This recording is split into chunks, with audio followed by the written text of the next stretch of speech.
everyone, and welcome to lecture number 16 of our Coffee Break Programming for Beginners course. And in this lecture we will go on and continue to talk about those operators, comparison operators in this lecture, and we will learn one new command. So this is our plan for today. We will see the comparison operators and how they work, and we will see one new command, very important command called the conditional statement, or usually we call it the if statement. And we will also have a homework afterwards. But we'll start with the homework analysis. And last lecture our homework was something like that. So we assumed we live in a year that starts with a Monday, so it will be easier for you to do the task. And the task was to allow user to enter the number of day of that year and print out two things. So how many weeks have passed by the end of that day and which week of the year is the day in. So the basic idea here was to think out the formulas needed to calculate both of those two things.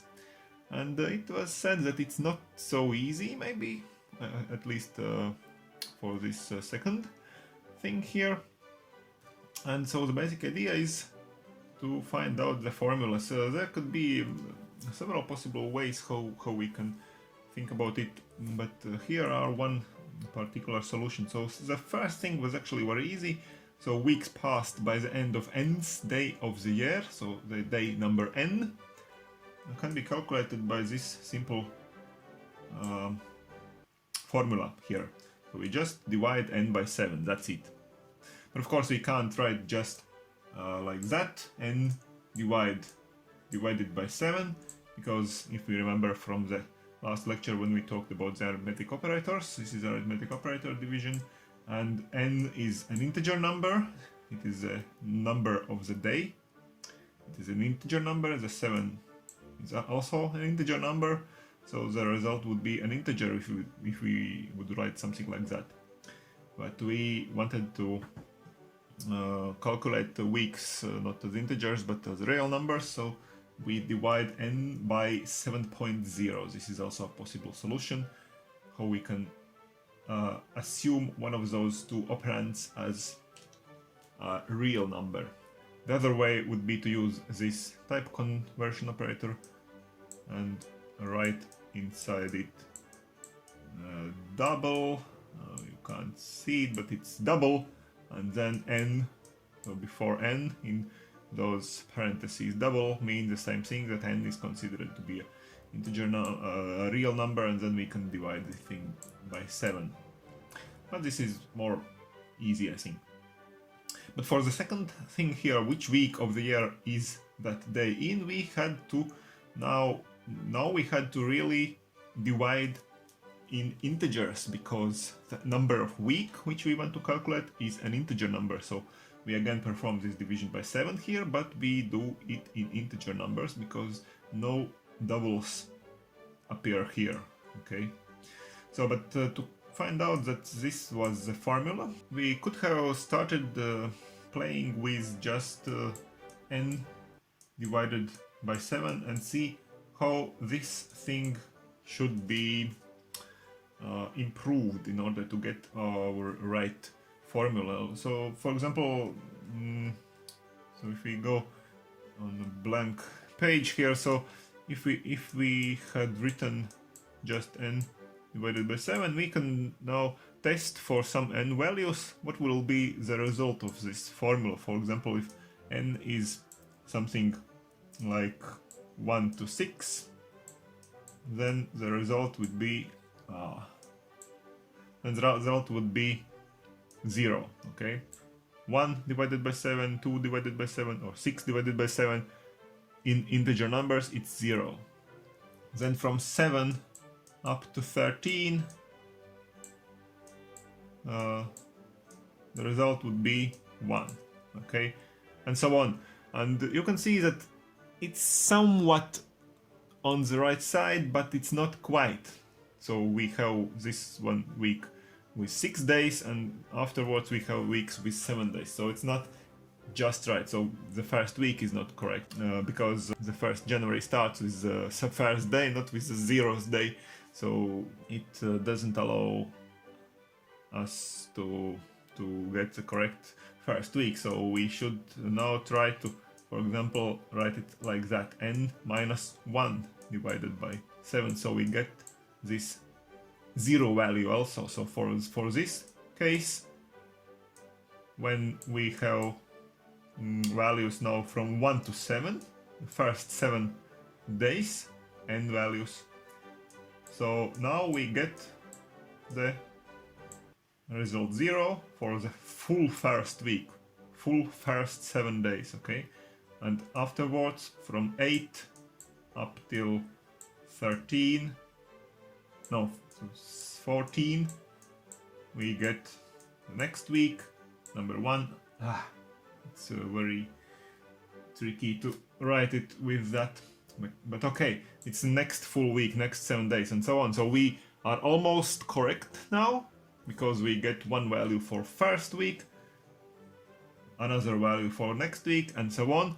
But just those values are not quite alright, because this is week number 0, week number 1, and so on. But we want to start numbering by 1, not by 0. So we just subtract 1 from this thing, and not subtract, but add 1. We add 1 to this thing, and now we get week numbers starting from 1. Okay, it's not very clear here on this slide, so let's go back here, and now we see that formula n minus 1 divided by 7. This gives us weeks numbered starting by 0, and we just add 1, and we get weeks started by 1. Okay. And now the functional code of this algorithm is of course very simple one. When we have figured out the algorithm in our natural language, we can write the functional code like that. User enters n, and we just print out those two things: n divided by 7.0 and n minus 1 divided by 7, and then add 1. And we have also used this set precision function here to print this double here, this real number here, up to a given precision, for example. And if we want to do it like that, then of course don't forget to include this manip line before your functional code, above your program at the start of the program. Okay, that's for the homework. But for today, let's remember again this slide from the last lecture, where we saw that we have 3 kinds of operators and 2 kinds of expressions. And last lecture we talked about arithmetic operators in detail, and this lecture will be about comparison operators in more detail. So let's see what are comparison operators. And in C++ language we have 6 comparison operators. So here are those 6 operators: less than, greater than, less or equal, greater or equal, and then this operator, 2 equality signs, means equal, is something equal to something else, and this one operator, exclamation mark and equality sign together, means not equal, is something not equal to something else. So it means either less or greater than. And also all comparison operators are binary, just like the arithmetic operators were, which means they all need 2 operands again. So we use some operator of those comparison operators, and we must write something on one side and something on the other side, so 2 operands. And now, this is an error here, not arithmetic, but of course we are talking now about comparison operators. So comparison operators are used for building logical expressions. So now we build logical expressions, not arithmetical expressions. And here are some examples of logical expressions. Of course, we can start with simple expressions where operands are just either plain values or variables, and then we can also use arithmetic expressions in this case as operands for comparison operators, and thus we generate more complicated logical expressions again. So again, this expression, for example, here is logical expression because the final operator is this one, equality operator. First of all, we calculate this arithmetic expression, the value of it, then we calculate the value of this expression, and then we see whether or not these two values are equal. So this is equality operator, and we get the result either true or false. Okay, so the result of a logical expression is always a logical value, true or false, and this is very easy for us because we only have one data type for logical values, and this is data type bool. So for example, if we want to add the value of this big logical expression to some particular variable, let's say x equals to value of this, then we of course know that we must declare x as bool. Okay, very unclearly seen, but we must introduce a bool type variable, for example x, and no, x is not a good name because x is already here. So we will introduce bool type variable, let's say b, and then we can write b equals to all this long expression. And now if we think about logical values as such, logical values means that we have only two possible answers, true or false. And we can start to remember that when we were using flowcharts for writing our algorithms, we had something similar, no? We had such thing as the conditional box, where we wrote the questions that can be answered by yes or no. And here we can see that this is actually the same thing here. Yes or no, true or false, it is the same thing. And of course, in the C++ language, we also have what is called the conditional statement, and what corresponds to this conditional box, which we draw like that in a flowchart, where inside we wrote the question, and now we can call this question a logical expression. So actually what we wrote inside this box was a logical expression, meaning that the value of this expression will be true or false, and then we had two outgoing arrows, plus or minus, or true or false, and we had different commands to execute. And now in the C++ language, this same thing can be written like that. We have a keyword if. That's why this conditional statement is called also the if statement or the if command. And then after if in brackets, in normal brackets, we write the logical expression. Now we know what is logical expression. That is what we write inside this brackets. And then we can see here that we have two blocks of commands. Each block starts with this curly bracket and ends with a curly bracket. After the first block we have a keyword else and the other block again from here to here. And inside each of those blocks we can write commands. So the first block will execute in case the logical expression is true, and the second block after else will execute in case the logical expression is false. So this construction here is totally the same as this construction here. So these commands, command 1, command 2, are executed when the logical expression here is plus or true, and else block is executed in the other case. So only one block is executed, not both in no cases. Only one block is executed, and afterwards we, or the executor, the performer, goes to the next command after this if command. So here to execute the next command. So only one block is executed.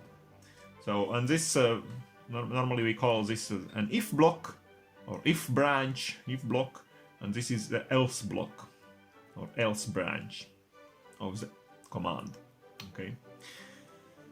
So let's see some example of this if command. So let's say we want the user to enter two integer numbers, and we want to print out the largest of those two numbers. So this is how it can be done using the if command. So user enters values for x and y, and then we have another int type variable here called largest, where we will calculate the largest of those two variables x and y, and we will calculate it as a value of this largest, and we will print it out. So how do we do it? Here we can see the if command. This is how the if command, and we ask whether x is greater than y. This is a logical expression because we use this comparison operator. That's how we know that this is a valid logical expression. This is written inside those normal brackets after if, and then in the curly brackets we write commands to be executed if this is true, if x is indeed larger than or greater than y.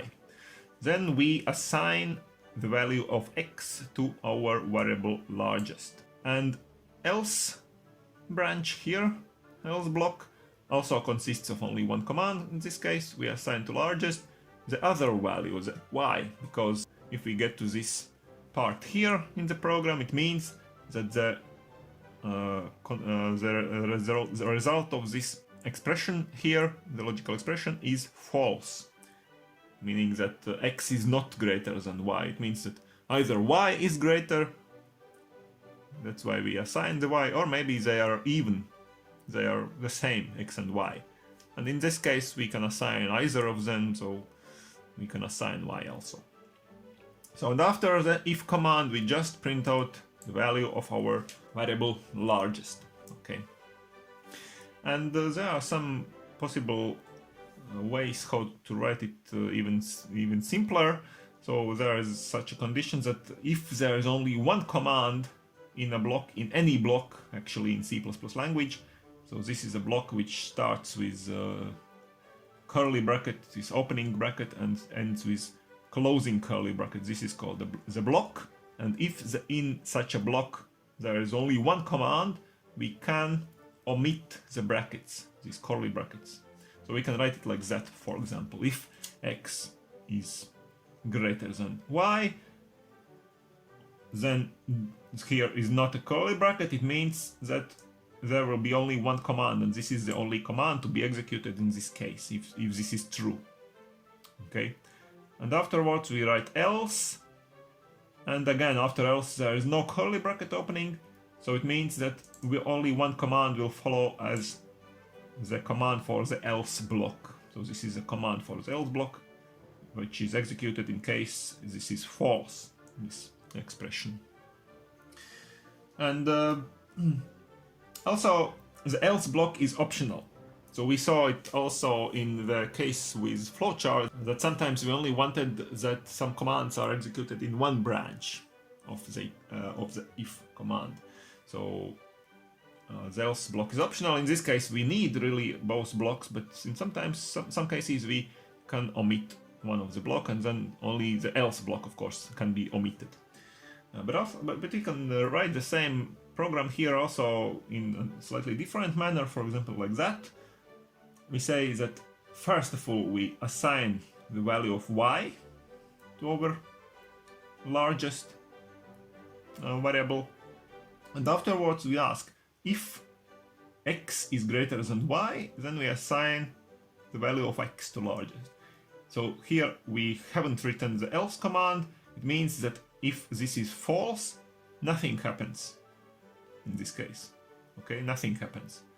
So this command will not be executed in case y is greater, and it means that we have saved our largest value from here. So we can write it also like that, and afterwards we can print out the largest, and it will be the correct again solution.